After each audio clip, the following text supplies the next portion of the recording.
નમસ્કાર, voice India ટીવીમાં આપનું સ્વાગત છે। હું છું રશ્મિ રાણા। એક નજર આજના સમાચારો પર।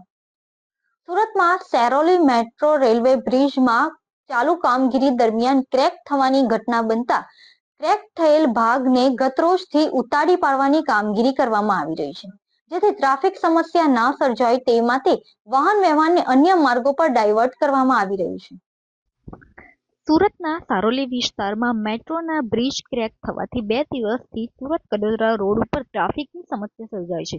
તે ટ્રાફિક સમસ્યાને પહોંચી વળવા માટે સુરત ટ્રાફિક પોલીસ દ્વારા વડોદરાથી આવતા રોડ ઉપરથી સારોલીથી કેનાલ રોડ તરફ રસ્તો ડાયવર્ટ કરવામાં આવ્યો અને સ્ટેશનથી કડોદરા જવા માટે પર્વત પાટિયાથી કેનાલ રોડ તરફ ડાયવર્ટ કરવામાં આવ્યો છે।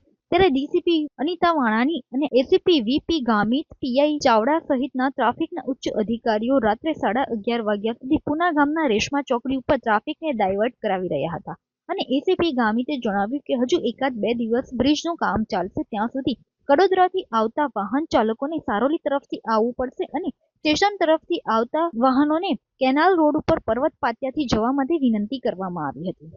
આપ જાણો છો કે ગઈકાલે આપણું જે કડોદરા રોડ પર મેટ્રોની કામગીરી ચાલે છે ત્યાં ભરત કેન્સર હોસ્પિટલ આગળ ગટર મૂકવાની કામગીરી ચાલુ હતી। એ દરમિયાન એ ગટર એક ડેમેજ થઈ ગયું છે, જેને રિપેર કરવું ખૂબ જરૂર છે, કારણ કે એના કારણે કોઈ અકસ્માત થવાની પૂરેપૂરી સંભાવના છે અને ત્યાંથી સતત 24 કલાક વાહન વ્યવહાર ચાલુ હોય છે।